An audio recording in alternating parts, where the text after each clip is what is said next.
kind of what you do with that. I don't know. So I'm just going to read the first part and we'll talk about it. So Nehemiah 7 is what we're studying. This is 1 through 3. When the wall had been rebuilt and I had the doors installed, the gatekeepers, singers, and the Levites were appointed. Then I put my brother Hananiah in charge of Jerusalem, along with Hananiah, commander of the fortress, because he was a faithful man who feared God more than most. I said to them, do not open the gates of Jerusalem until the sun is hot, and let the doors be shut and securely fastened while the guards are on duty.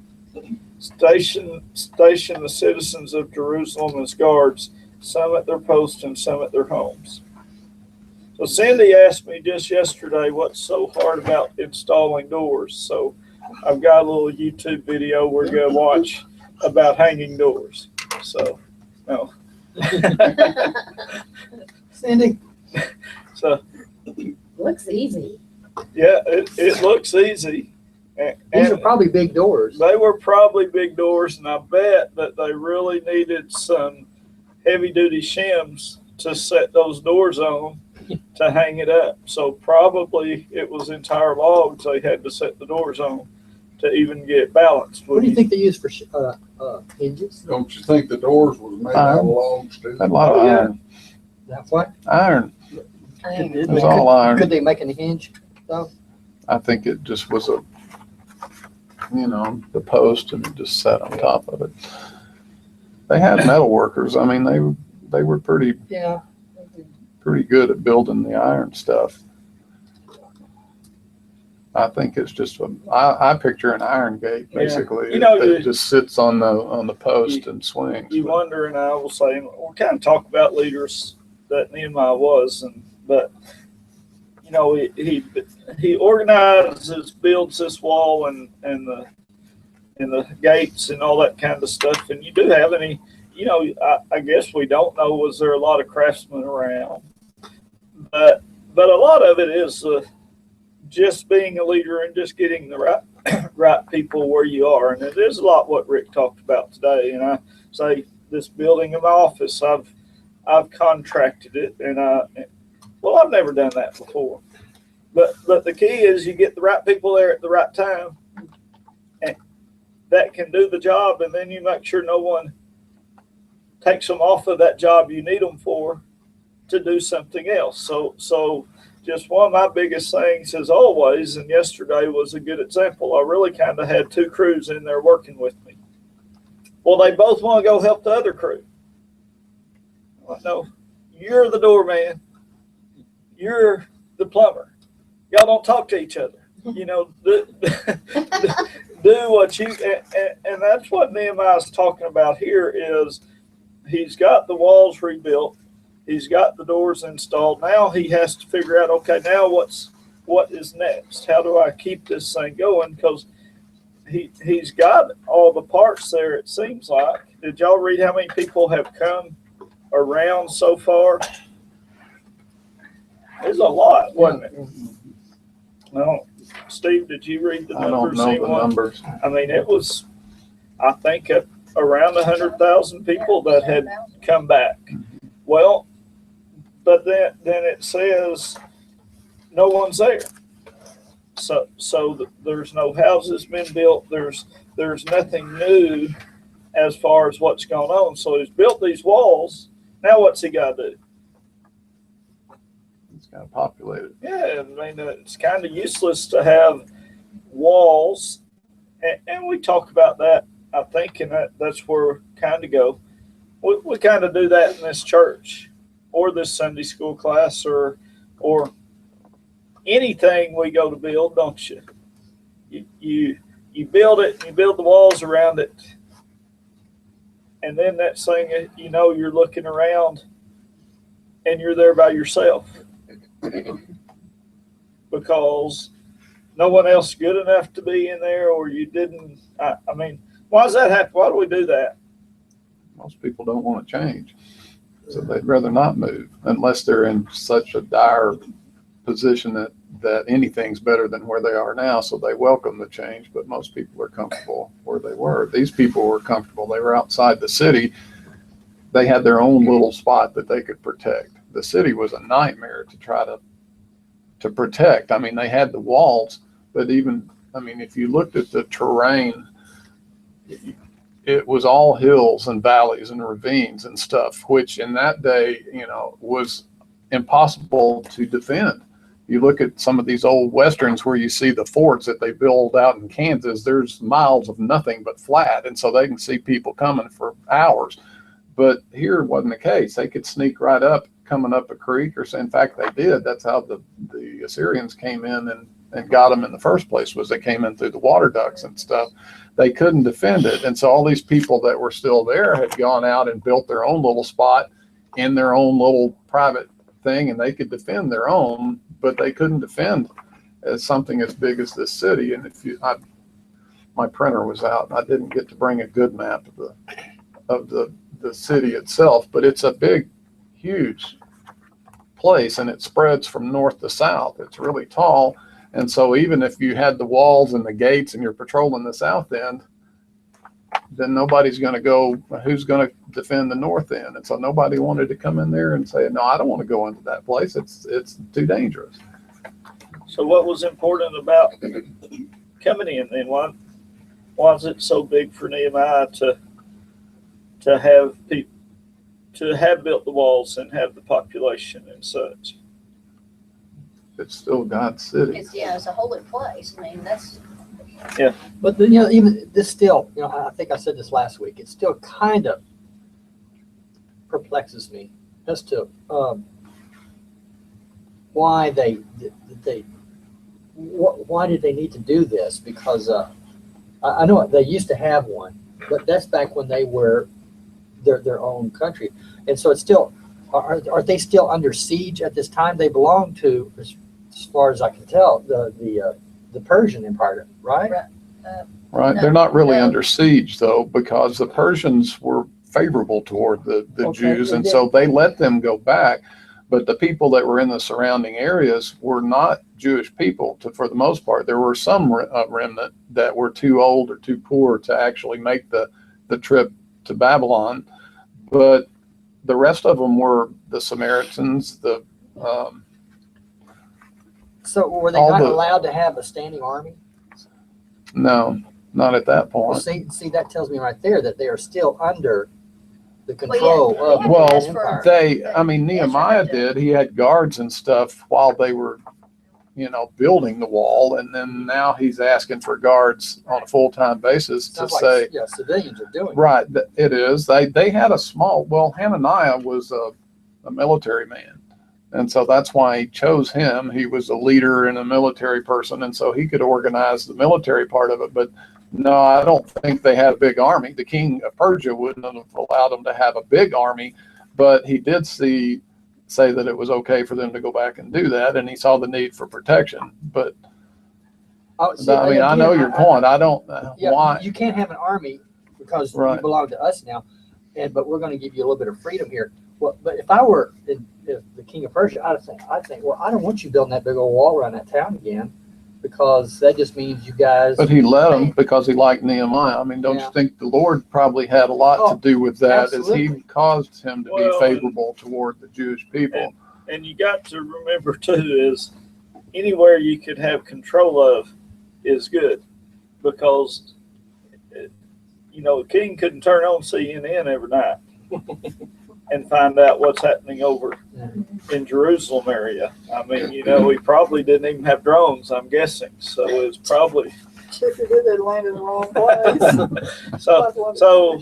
I mean, you know, when you were a king and you're way out there, you know, I still remember. I mean, same thing, but I mean, just you don't think the times. But reading about a Civil War battle, we were up at Pea Ridge or something, and it's like, yeah, we were fighting, and then they went behind the trees, and we didn't know where they went, and so, so what do you do? So Nehemiah recognized he needs to get people there, and Steve kind of touched on what. So what do you do if you want people to come? Here, church, You ask them. Jerusalem. You ask them. Please do. Okay, well, You know. is that going to work? what do you do if you really want people to come? And I'm gonna say, we're not, Dad is, you're having a Super Bowl party tonight. You gonna have food? What do you gotta do? That'll get on there. What do you I'm gotta just do? telling you, food is what does it. All right, food. What Necessities. else? What do you gotta do if you're having a party tonight? You invite people, you have food. Well, What do you gotta do first? Make it secure, nice. You You're fix it gonna up. make it where they wanna Mix it come, up. aren't you? Right. So you're gonna clean up, probably, Yeah. yeah, and you probably are gonna have food. You're gonna make it secure. You're gonna make it something they wanna do. So what's Nehemiah do? That's what it does. Yeah. And you talked about, well, we can defend our spot. So what's the first thing Nehemiah figures he has to do is, how can I make this place truly secure? He appointed guards, and he also told them to leave the gates shut until basically the middle of the day, because people tend to want to, if they attack, they're going to attack early morning or late evening or sometime when you're tired and not expecting it. So he said, leave the gates shut and don't open them except during the middle part of the day, probably a 10 to 2 type thing or something when the sun's hot. And so then he kind of put each one of them and made it their responsibility. If you come in here, then you as a citizen of the city are going to help protect it too. It's giving them ownership of it. Right. It'd be easy if they had a So manpad. One thing we need to remember over there, that the sun is hot by 9 o'clock in the morning. I mean, I had a friend that was in Iraq, which is not very far from there. And he said, he was on the motor pool. He said, we got all our undercrawling and out in the motor pool area done before 9, because after 9, if the wind wasn't blowing, says that sun would boil you.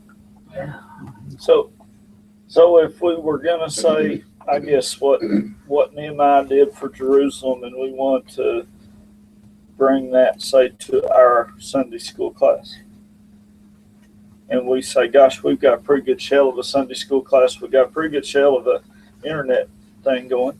What would we do to make it comfortable, to make it more? Inviting? Is that? Get some new chairs. Well, make it presentable. Also bring some nostalgia back into it and remind them how it used to be. So because some people Pray about it. would Oh, like sure. to because of that reason. Okay, yeah, I It remember was for that. a religious I'll go back to standpoint, that too. again. Right. It And- wasn't just- Well, yeah, he could always say, well, if we get it back here like it was, God will be here with us again. And he'll come in and fill the temple and be here.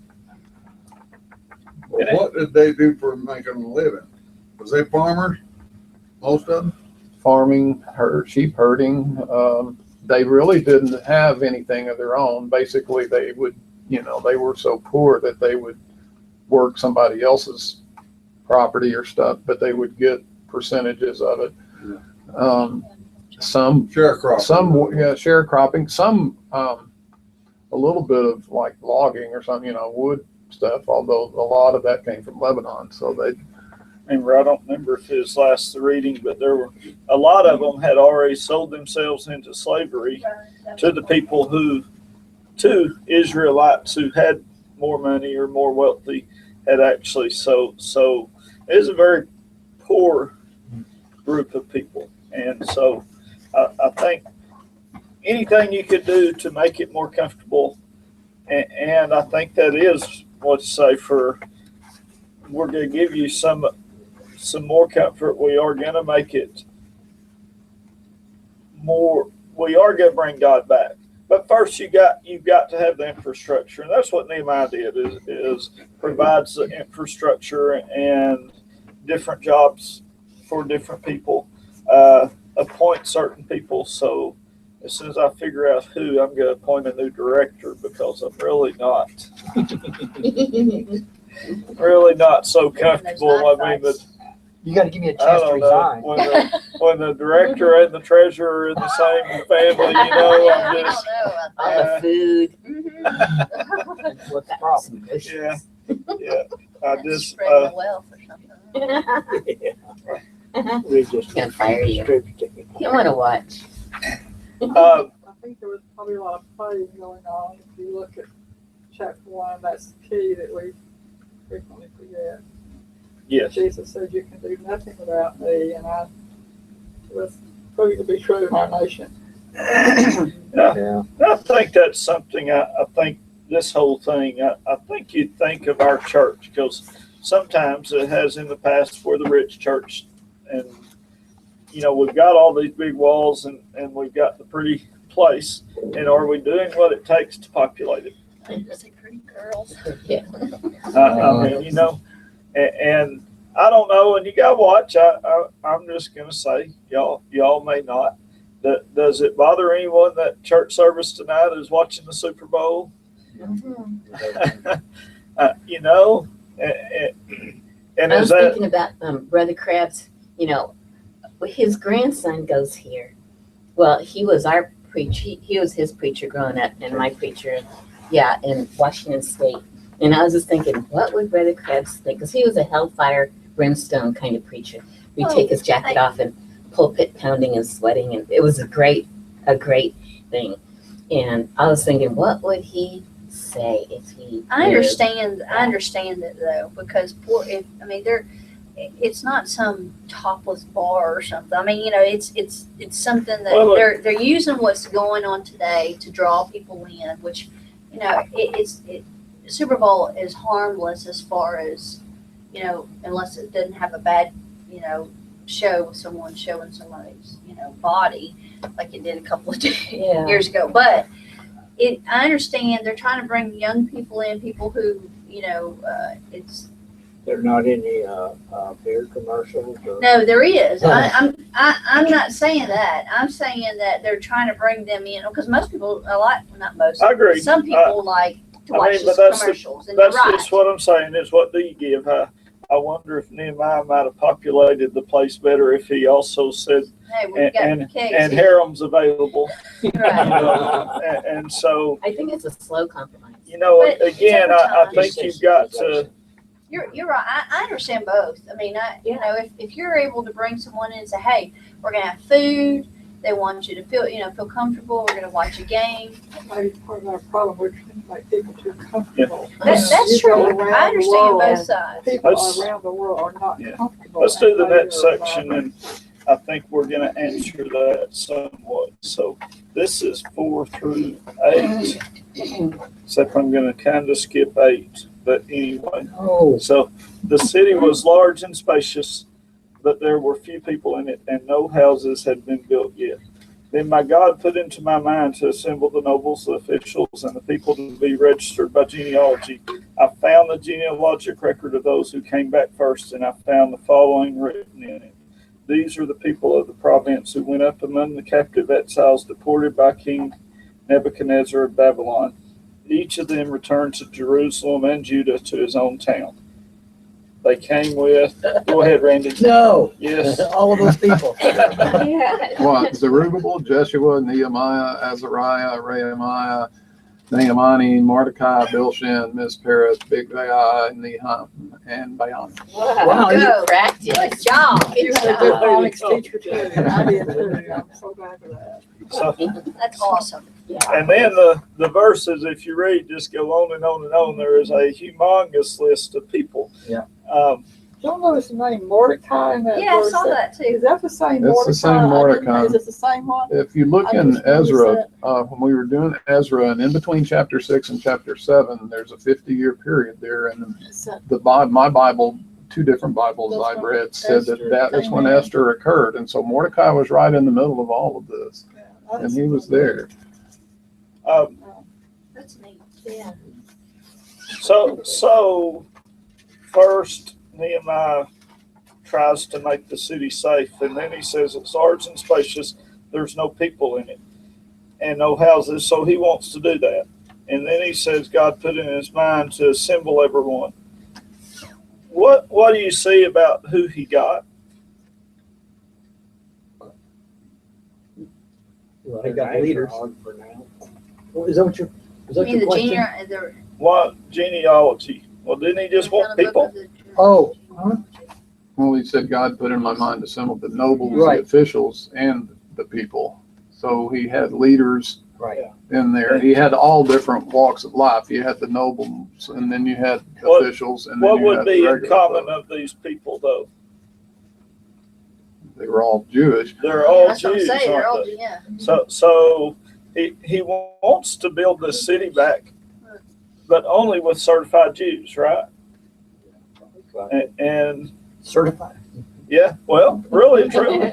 I mean, these people, I mean, if you were to say, go, Yeah. you know, however many years forward, these are all people that Hitler could have pulled up and by genealogy and said, those are ones to be stamped out. But it was is that important? Do you, when you're building something like that, should you, gosh, limit it to certain people?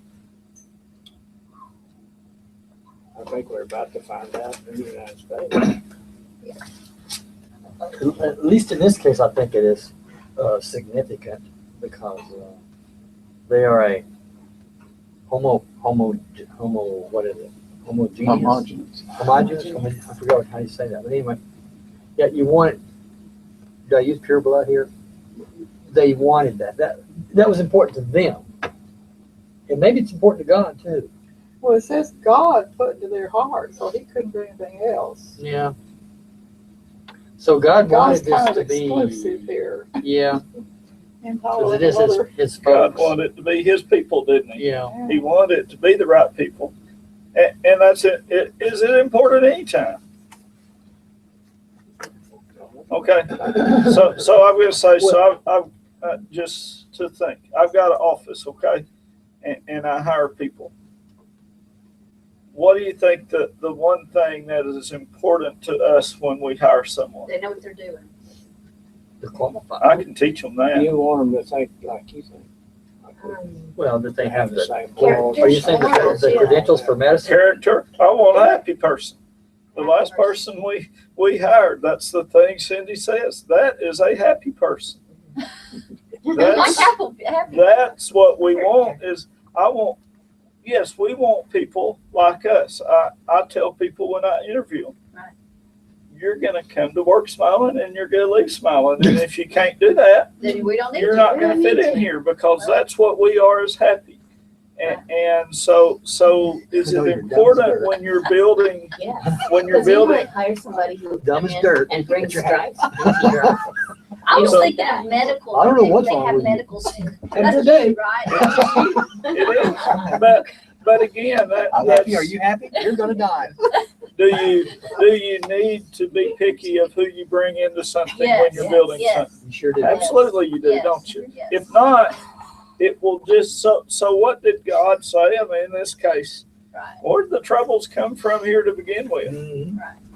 He said, don't mix with those people. Right. They're not They gonna, did. they're gonna tear your house down, didn't they? Right. And did they do that? What about now? Put that back, let's say the church or the Sunday school. What about now? In We what just- sense now? I don't understand. Well, Your question. yeah, if I go the direction I want to go with this one, is that if we are the, Hey, wait, could you write it down on a piece of paper and slip it over to me? Before you say it. I'm just saying, we're talking about, I think, Christian leaders and Christian people that show a true love of God in this church, not necessarily by nationality or anything like that, but we are one body of Christians, and that's our foundation to build on. And if we compromise that, like they compromised their nationality, then you got trouble. Are we one body of believers to all worship together and Should all be. worship the same? Should be. I think somewhere, doesn't it say worship with those you enjoy worshiping with? Doesn't it? Yeah, you made that up. Yeah. Yeah. Because if you don't, you're not getting Where it. is I'll have to that? look for that that's one. in Hezekiah. Where is that? Yeah. What Yeah. verse is that? It does say, I'm not sure where it does. Oh, But- yeah, And that's where denominations come from. But Like again, denomination. and I asked, we've done it. So if I want to be a snake handling church, Okay, is there a problem with that? yes. Yes. The Saying serious right problem. up front, okay. It's not the place you want to be. If I'm a true Christian and want to be a snake handling church and make that important, and I find other people that want to make that important, is there a problem with that? No. If I bring her into my snake handling church and throw her a snake, is there a problem with that? Problem. Sure there is. She's not gonna go. I've said with Mom, and this is in there. So me and Mom talked about speaking in tongues. Okay. And I say speaking in tongues is a gift. It is good. Mom says, but it says it's best not to speak in tongues, so it doesn't exist. Well, what's the Bible really say? Said they did it. They said they did it, and what else? But as time has It said if passed- that's good for you, do it. But don't force it on other people. Yeah. So if I want to be a tongue-speaking church, who do I want in that church? liked people. who Other do that. people that enjoy that. Now, again, we've got to talk about first, they've got to be true Christians, true seekers, whatever, right? But within that, you can have different interests. But first, you got to say, who do we want in there, right? And so in this case, who did he want in there? Just pure blood. Pure blood Jews. Nothing wrong with that, right? And they had all in our church, and we talk about now, if we say we're watching the Super Bowl because we want to, who do we want in here? We're trying to invite lost people Okay. so we can tell them about Christ. There's not really anything going on like that. Well, I'm not.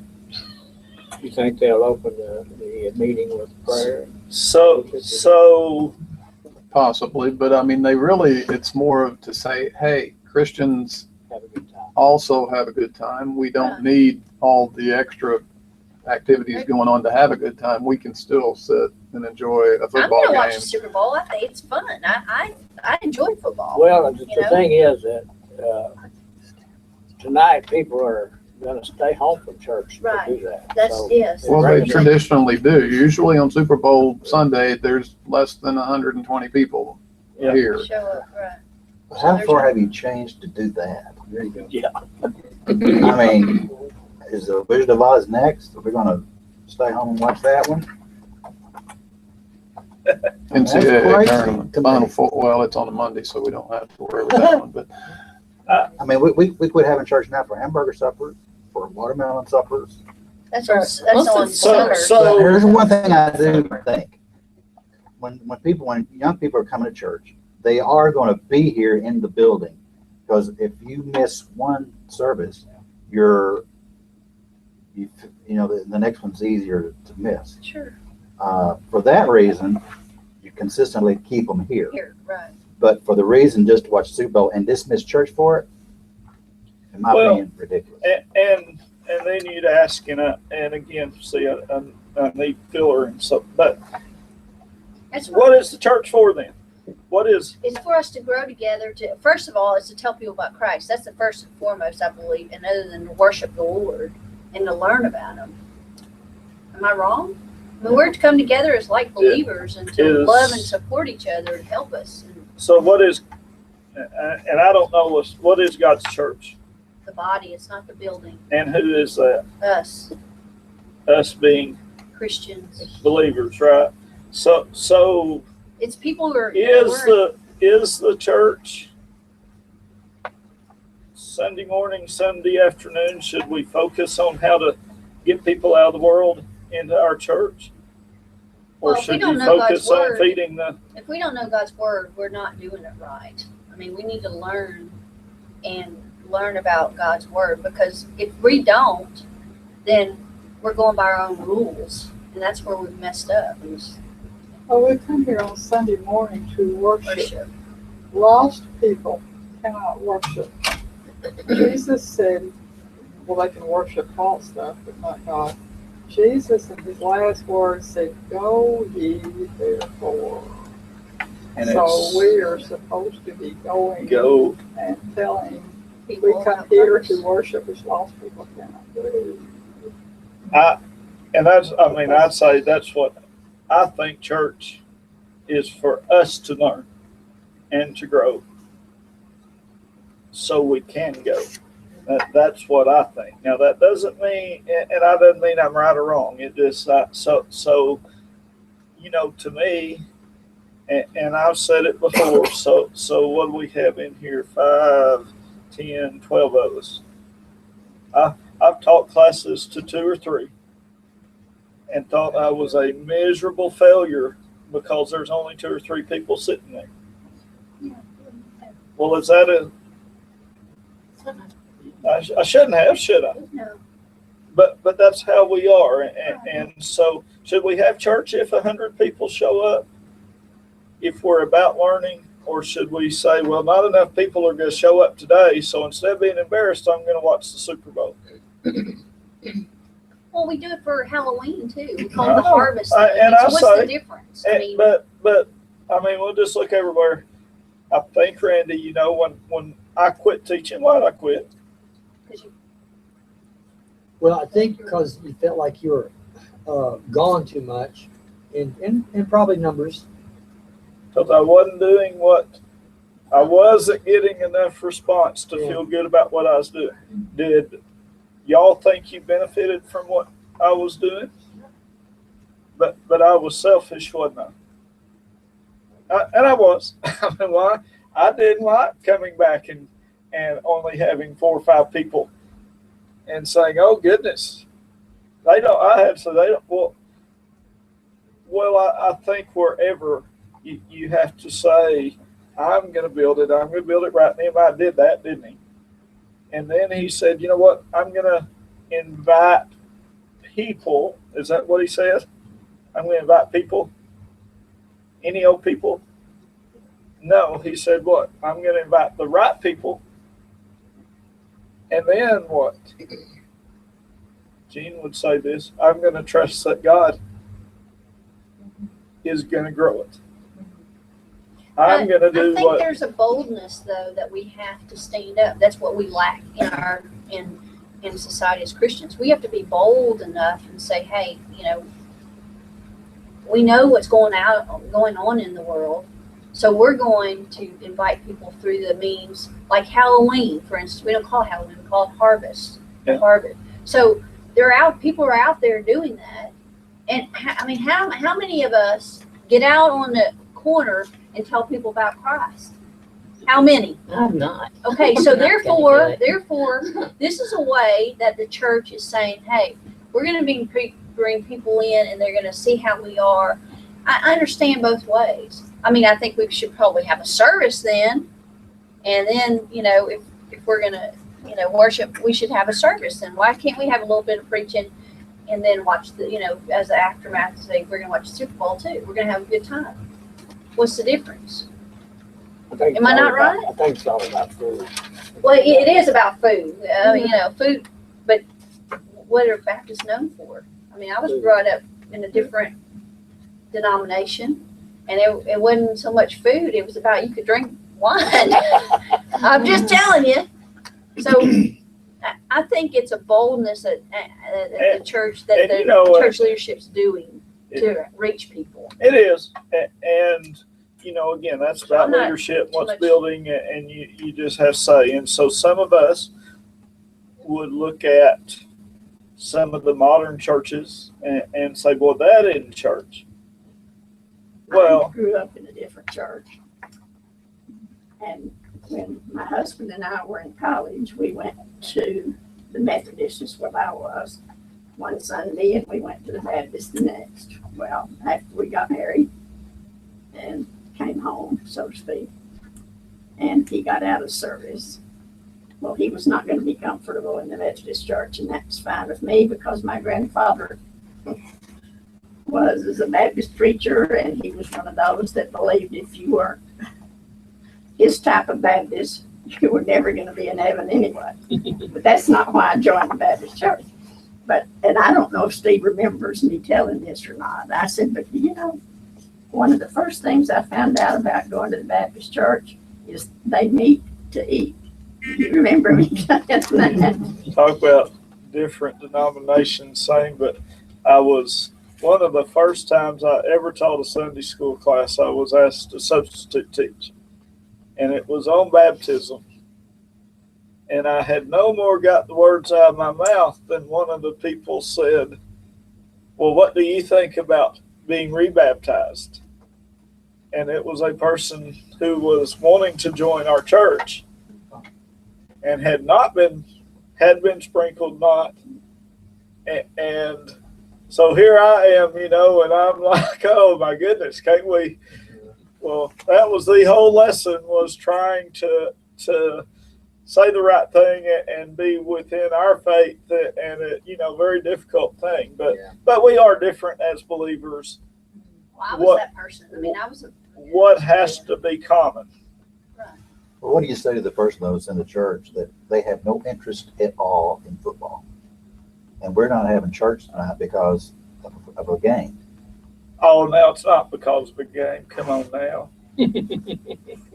We'll see when the World Series is going to be canceled. See, But I mean, if a person has no interest in that game whatsoever, so they're deprived of going to their church. At least, like you said, have a service. Talk about so to me, I mean, I think the thing, and I think we say, I bring it down to another level for this, okay? And if you come in this class and absolutely just want to be taught to, do not want anything but to hear the teacher talk and basically preach a second little sermon. Do we really want you in here? you mean without having feedback? Yeah. You're saying, Yeah. just They just want me to stand at I'm a okay. podium and teach. Well, I I think think it's, we've seen that in this class. We've had people come and go. And they go, don't they? They don't stay long. It's okay to be because like that. they don't, It is fine, isn't it? But they're not going to be happy in our class. And so when I invite people to our class, I tell Me too. them we are entirely a discussion class. And so, and that's who we really want in this class, isn't it? Do we want someone right on the very edge of what's okay and not okay and not biblically grounded in this class? Well, let me answer that. No. I have the responsibility to make sure what we say. I have the responsibility to make sure what we say in this class is okay for the world to hear Right, and to represent First Baptist Church. right. And we have a bigger mission because of We have to have people that are somewhat mature Christians, because otherwise they're going to say something eventually that is not biblical. And so we have a certain group we really want to be actual members. Now, would we exclude anyone if they said, hey, no, not at all. But neither are we going to change what we do to keep one person in this class, are we? But Or should. it's about learning too. I mean, Yeah. all of us learn from each other. And so I learned a lot think from as a church, you have to have that same thing. Who do we want? So again, as a church, who do we want? And I would answer, what we want is seekers of the faith Right. who want to have like interest in it as we do. That's who we would want. Not Lost just people don't seek after God. They may seek His blessings. Yeah. And it looks like they're seeking God. Scripture says, And- no man seeks after God. and there are- God takes the initiative in everything. and there's gonna He even grants repentance. That was something I learned a few weeks ago. This thing of repentance, that we tell people you can't do anything to be saved, and then we turn right around and say repent, and so you get saved. And I think this is confusing. And I think there's a couple of places in the New Testament I finally was shown. Scripture says that God grants repentance. And then I think, oh dear, what But, about those He didn't grant it to? But that's what it says. I just have to accept it and go on. Well, It's tough. something that I've always struggled with, and you guys know this, I'm going to shake people until they understand. And that isn't, I mean, I can beat them up, I can yell at them and do all, but that doesn't do anything. it's only the Oh, it does a lot. obedience. It's a lot done. I mean, right. I mean, it's the obedience that what we do. God convicts, but we are to be obedient and we are to go out and we are to tell people about Christ, right? It's not that they're going to accept Christ, but it's about the obedience. And I had to learn that the hard way because I was getting really frustrated. I'm like, I know I'm not too smart, but I mean, come on. So I think wherever, and we talk about leaders, kind of that's what Rick did. But so if you want to build something, Nehemiah was told build Jerusalem back, right? So first you say, okay, how do I construct that? And he figured that one out, didn't he? And so he builds it and he figures out how to make it safe, how to do that. And then he says, so who do I want here? And he tries to figure out a way to get those specific people. And then he's got them there. Does he care who those people are individually, or does he just want it filled up? Individually, I think. And that's what's amazing, and I will still say this giant list of names that's in the Bible. Why in the world would God put all those individual names in the Bible? So I guess it's a big deal. Because he knows every one of them like I would know everyone in this class. Because to God, every one of those people, every single individual. Now, I walk around, I know lots of folks, Cindy would say, I know lots of folks. I don't know many other names, do I? So I would go, hey, and I might be able to carry on a conversation with them about their interests and have not a clue of their name. God like that? No. God could say, hey, Mark Allen Martindale, begot of Joseph Leon Martindale, begot of. And he could take it all the way back to Adam on every one of us without even considering who we are, just passing in the halls. And that's why names are there, I believe, is to let us know God knows us from start to finish. Now, we'll talk about it. The cool thing is God could also do this. He could take my lineage the other way, couldn't he? Yeah. That's where we really get lost. I can figure that if I worked hard on it, I could probably know Randy's whole lineage. He's got some criminals. But I could if I. Oh my goodness gracious! Look where he's from. Everybody knows. You know, in that part of the world where he grew up, they're all criminals. Who's that criminal? What's his name? So, but still, if we think about it, we could go back if we worked hard at it. Sure. God could take it to, this is who showed up in heaven first, and this is who will show up in heaven. And so, unbelievable there. And not, so anyway. Brother Rick says there once in a while we all have skeletons in our closet. Clearly Randy does. When I saw it, when I saw it, he didn't compromise. He had what God had told him to get, and he didn't compromise. Now we compromise on everything. That's what it is. But you gotta remember what the book says. We win in the end, and it's only gonna get worse before it gets better. It's getting worse. You know, So that's Where what was I this read. record? Where was this record? That's what I want. The record? They have a health department? Yeah. Right. Ezra had it. If you look back in Ezra, the same list is like in chapter 2. It lists all these names again. So Ezra was the one, he was a scribe. Yeah. Now what? God said, go and teach, not bring and teach. So you're saying we shouldn't be selling God? You I say think so. we have to, Yeah, I was just going We do to it. finish by saying that I think, me personally, I trust Clay enough to know that he has a motive for what he does. And I think that is important, and I will say, and I've tried to talk about, remember who the leaders are. And if you don't trust them at all, don't say something bad and go somewhere else, okay? And it really, I hate to say that, but say it that way.